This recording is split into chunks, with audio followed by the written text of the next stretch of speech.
a crazy place. You love it or you hate it. You love it and you hate it, right? I mean, it's both. So tell us what happened from the beginning. I'm pretty sure that he just stood up off the couch and jumped through the window. He was infectious, like his mood and his laugh. He was on his hands? The blood was on his hands, yeah. When did you start to get mad? When I started believing that I was not being told the whole story. Mom.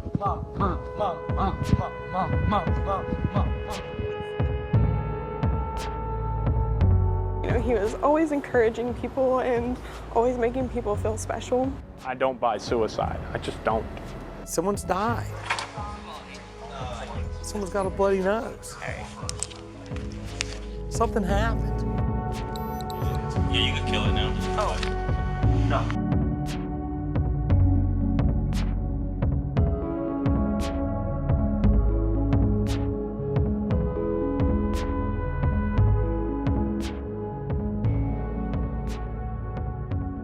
Seth worked 2 shifts at restaurants that night, in the morning at Commander's Palace and at night at Gree.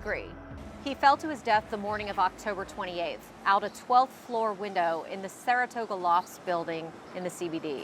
Seth had drugs in his system and he was hanging out with 2 of his friends from back home, North Carolina. They say Seth jumped through the window, and when police arrived, one of those friends had a bloody nose.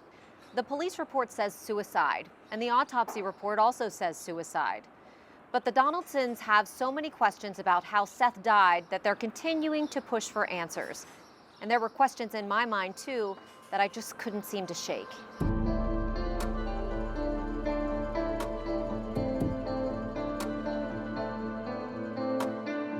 So we came here to Hendersonville, North Carolina, thinking maybe this is the place to start. And we found a lot of answers, but still have a lot of questions.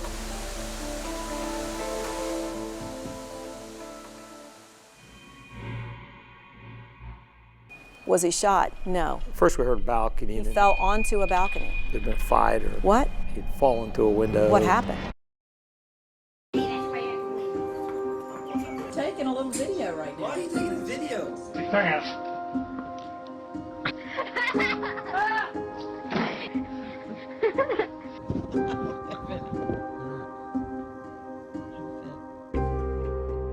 The autopsy report says suicide. The police report says suicide. But the Donaldsons and even some of those with ties to the investigation say they're not so sure. What made you guys feel like you needed to investigate this yourself, basically? Because just none of it just didn't make sense. It helps, I guess, to be doing the investigation because I feel like I can do something. I mean, you feel it every single meal. 1.5 cups of water, He's a chef. orange juice, lemon juice. Phone calls, emails, This is social media. lemon, ginger. 30, 20 milligram roof pebbles going 40 miles It's an never hour. not I mean, gonna this be has thought become about. my job. Phones, there were drones. For the rest of my life. Oh, everywhere I go now and punch windows. Yes! Do you miss him? Yes. Yes, I miss him every day.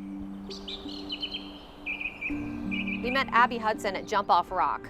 It's a scenic overlook on top of a rock that juts out over the Smoky Mountains. She says she and Seth used to come here a lot to talk about just about everything. He was infectious, like his mood and his laugh and everything was, but like his perspective on life was infectious. There's just not many people in your life that care for you in the way that Seth cared about people. Michaela Bignino met Seth in culinary school, and their friendship, as platonic as it was, went well beyond food. He just had a very high emotional quotient. He was very empathetic and he could pick up on, you know, what was wrong with people. Seth had a job lined up at a new restaurant. Amy says they talked about it the night before he died at around 10:30. He started his countdown, 20 more days till I come home. Michaela was proud of her culinary school classmate. She was excited that he was getting a chef's job at a brand new restaurant And within minutes of meeting her, it was clear how much she misses him. We all want to know what happened because there's no part of me that thinks that he would want to commit suicide or want to jump out of a window. We're not afraid of suicide. We're not criticizing anyone whose family succumbed to suicide, but we know the people that Seth was with. And to call this a suicide is to give those other two an out and not explain their motives or what was going on in all the details. Those two of Seth's friends from high school, who we'll call John and Kelly.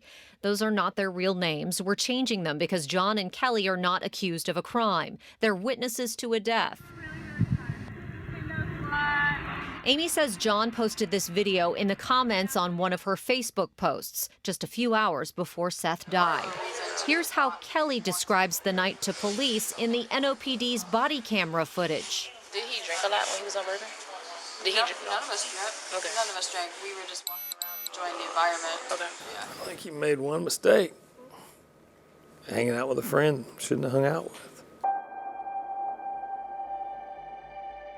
I just felt like he got mixed into the wrong crowd, and he's very impressionable. He got arrested, and Was that a wake-up call? I didn't get him out of jail. He's 28 days in jail. I mean, I could have gotten him out, but I'm not going to get him out.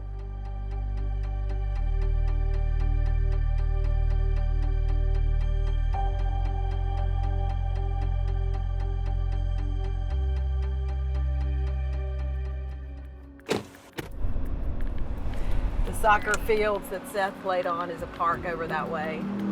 Soccer mom, tennis mom, basketball mom, a cross-country mom, swim mom. Detective. We don't know what in the world could have changed. Somebody deleted stuff. Minimum amount There's of a cocaine that you can have. lot of questions here. There were 70 pages of emails that I had sent to Marcia Scallon. Amy's work on this case has been staggering. When we visited, she showed us this big binder that she has that's full of information, leads that she's found on the investigation, and what she says are problems with how police have handled theirs. So you had 51 points that you felt 51. were mishandled by police. Amy is a very driven person already. I feel like if anybody's capable of getting to the finish line, it's her and Scott. I mean, and they loved Seth so much. Is it hard to watch them? Yes. That's why I avoid it sometimes. For months, Amy's mind has been mired in questions. Did Seth jump? Did he fall? What happened to a key piece of evidence in the case? And how do you fall through a glass window 12 stories high?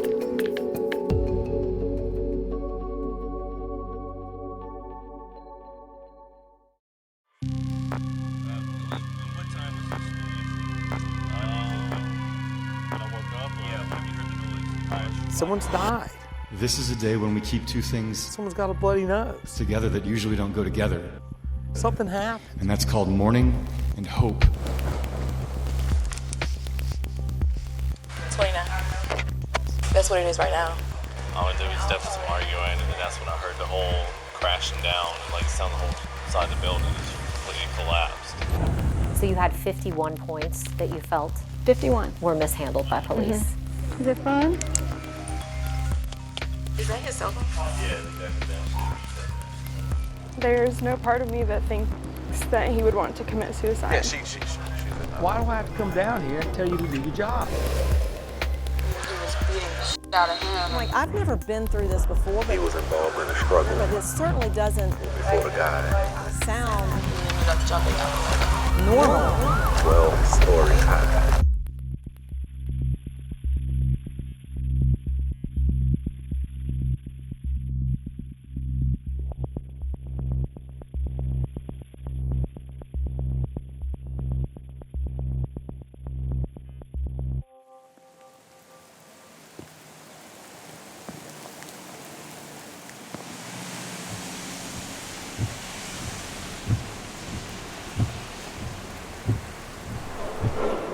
Hey, Scott. Hey, nice to meet you. Nice to meet you. I first met Scott in April on a wretched Gray, miserable day. It just kept raining and raining and flooding.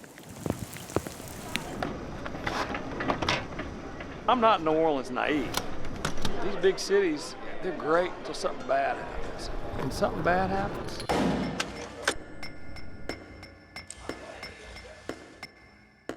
you get a vision of the underside of what just infuriates people about it. The Donaldsons live in Hendersonville, North Carolina. This is Scott's third trip to meet with New Orleans police, the FBI, and the Independent Police Monitor to get a full investigation into Seth's death. Why do I have to come down here and tell you to do your job? The Orleans Parish coroner ruled Seth's death a suicide, but the NOPD is taking the unusual step of taking another look at the case. Seth was with two friends from high school from back home in North Carolina the night that he died.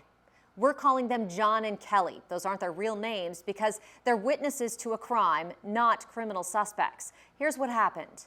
At 10:11 p.m., Seth took this picture with a close family friend while working at Gree restaurant. Shortly after, he spoke with Amy on the phone about his future.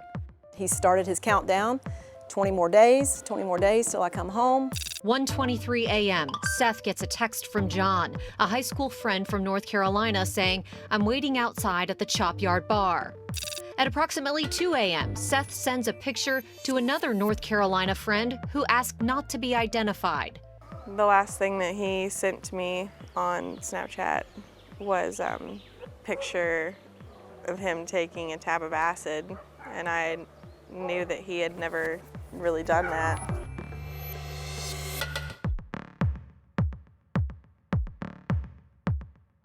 At 3:10 a.m., John takes this video.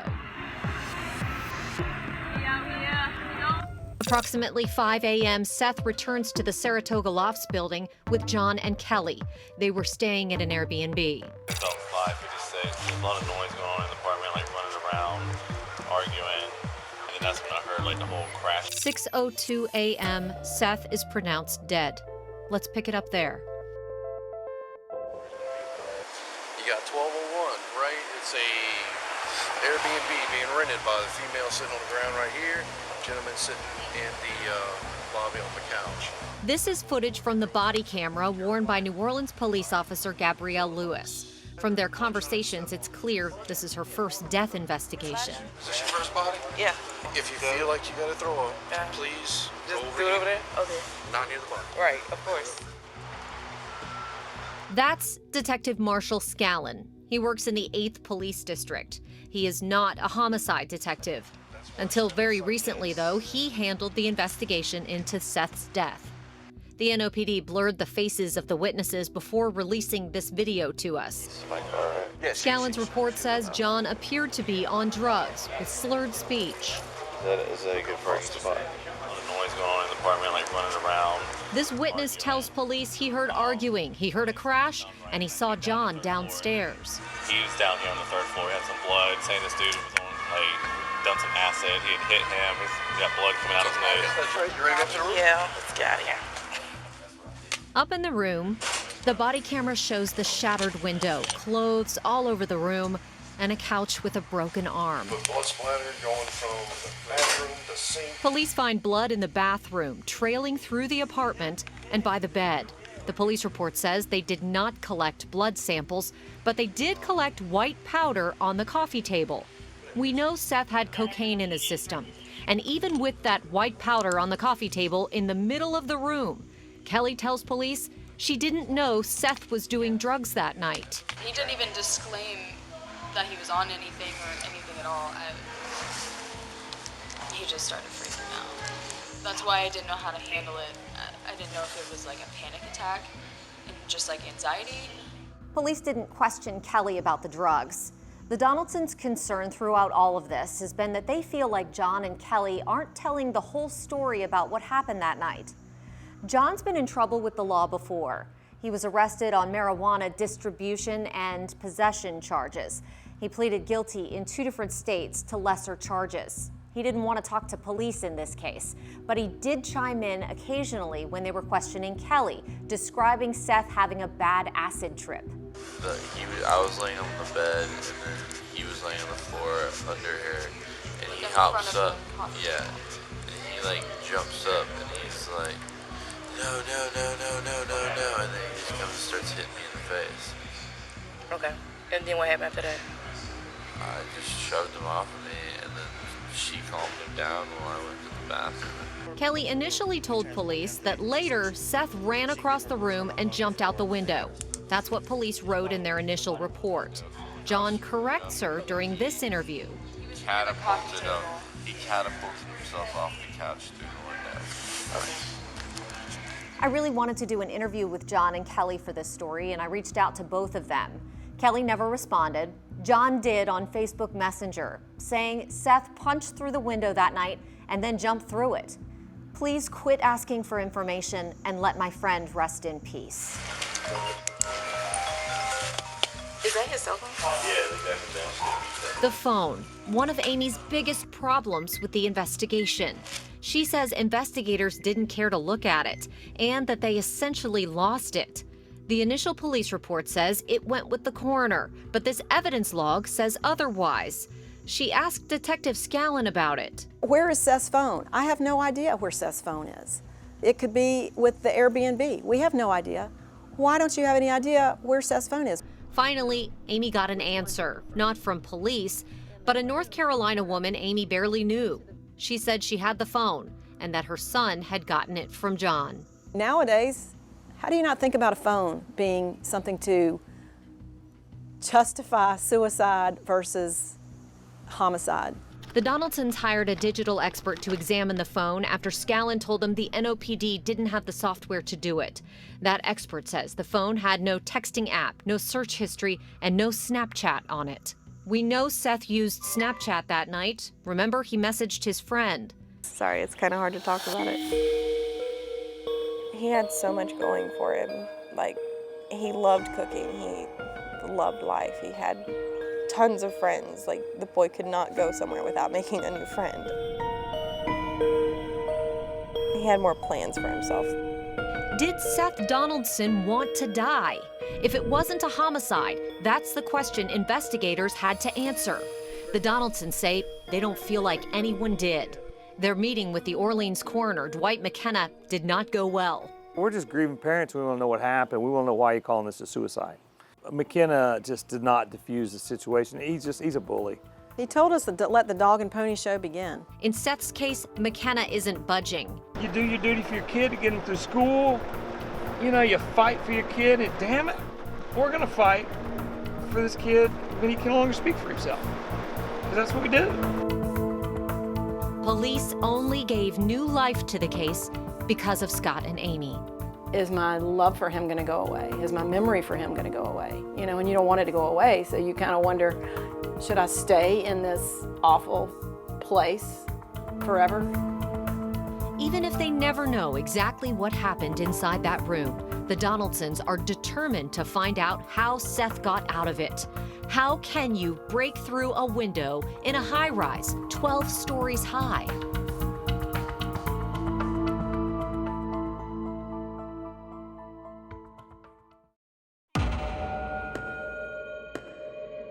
Glass. The neighbor. If you think about it, Said he heard it's both a protector ruckus going on. and a killer. So you know he heard. They don't know. He had so much going for him. He was infectious. In an instant, At least give us justice. it can flip from your best friend We're gonna fight. to a scorned lover. As a possible homicide.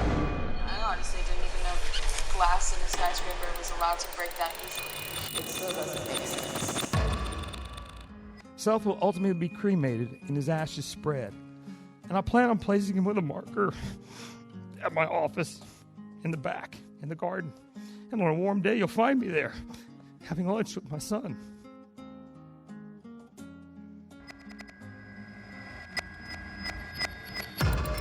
With each piece, each pane, each shard, hiding a translucent little secret deep within. It's never all cleaned up. We revere it, yet fear it, because you can't see or feel how much it will take to make it break.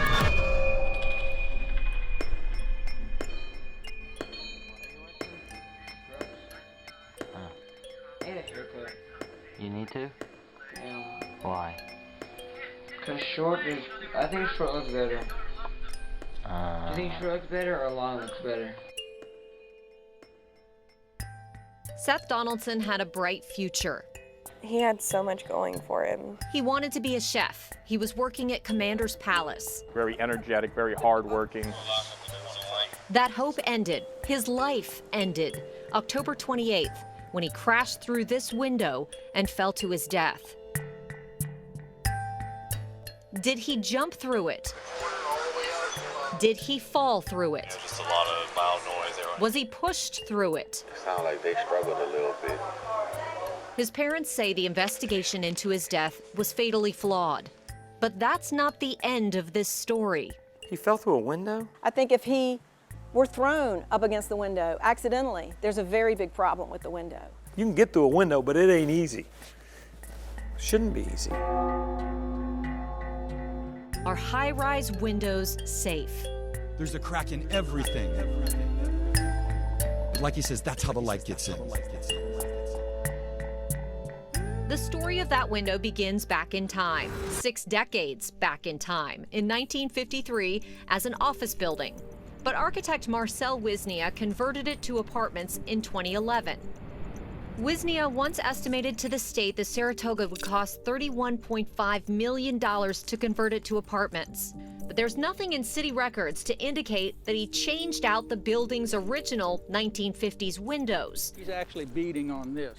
I went to a window expert to find out what 1950s windows might be. So Ronnie, how long have you been working in the glass business? About 45 years. 45 years, so you know a little bit about glass. A little bit. He has supervised window installation for projects as small as a door, as big as a high-rise hotel. If I learned anything from talking with him, it's that windows and the glass inside them are not created equal. Neil laminate 9/16/030-015. I showed him this video taken of the window Seth Donaldson smashed through when he fell to his death out of Unit 1201 at the Saratoga Lofts. Like razor-sharp teeth, big shards of glass remained tucked in the window frame. It almost absolutely had to be annealed, non-heat treated glass. I can't see how he could go through it otherwise. Annealed glass, what we commonly call plate glass. Depending on the thickness of it, it's the easiest to break. And one of the only ways to spot it is after it breaks. It shatters into big chunks that can cut like a knife. It broke like annealed glass, and as old as that building is, I would be really surprised if they had heat-strengthened glass in there. Although, if it would have been heat-strengthened, it's very possible he wouldn't have gone through it because it's much stronger. And he probably, not much chance at all, he would have gone through it if it was tempered. Each type of glass breaks differently. Take tempered glass, for example. A hit head-on with a hammer does nothing. But tempered glass does have weak points along the edges. Hit one of those,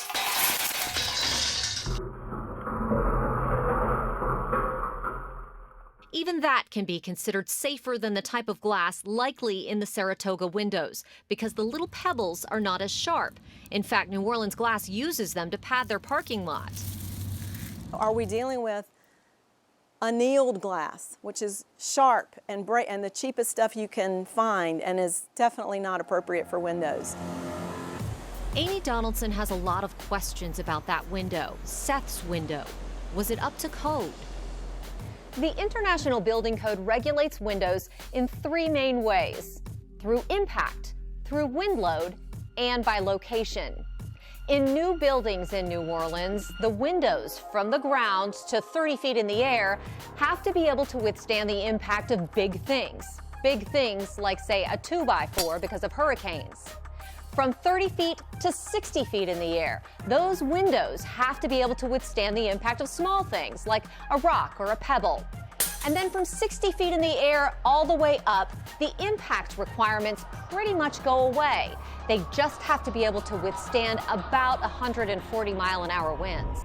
But those safety requirements also depend on where the windows are positioned inside the building and how big they are. For example, floor-to-ceiling windows are going to have safeguards that are required. But if you shrink those windows and move them at least 36 inches off the floor in an apartment building, for example, those safeguards go away. You look at a building like that, and I've counted up, I think 800 windows. How many windows are there that that kind of thing could happen? It's insane to think that we care about safety only up to the 5th floor. So what's the deal with the Saratoga? How did Wisnia update the building without updating the windows? We sat down with the New Orleans Safety and Permits Director, Zach Smith, to find out. In historic buildings such as the Saratoga, this undergoing the renovations it underwent without specifically asking to change windows would not be required to change windows. There's this tiny paragraph in the International Building Code that allows historic exemptions for anything that building officials say is not a, quote, distinct life safety hazard. The real kicker here is that it's a historic renovation. So they get historical exemptions to keep the windows that are original to the building. I'm gonna throw a chair right now. And the Saratoga is not alone. In fact, you can hear the change. Construction, historic office conversions are booming downtown. There's quite a few. We're talking about dozens and dozens and dozens downtown. Using city permit data, we found at least 101 historic conversion projects in the CBD alone over the past 10 years. All of those destined for hotels, condos, or apartments now. So there's a good chance that a lot of those buildings could have annealed glass windows in them. There is definitely a possibility. Smith says the International Building Code is designed to eliminate significant risk, not all risk. And that as awful as it is, Seth's case is unusual. But tell that to the Donaldsons. I don't want anybody else hurt. I mean, if now I have to go testify before Congress and say, can you not think about windows over 60 feet? I'll do it. When you start talking about this with people, they look at the windows wherever they go. It's that unsettling. The window Seth went out is still boarded up. Last August, a Royal Sonesta Corporation bought the Saratoga from Wisnia to convert the apartments to timeshares. In January, the company applied for a building permit to fix it up. Those plans include all new hurricane-rated windows all the way up. 6 months too late for Seth.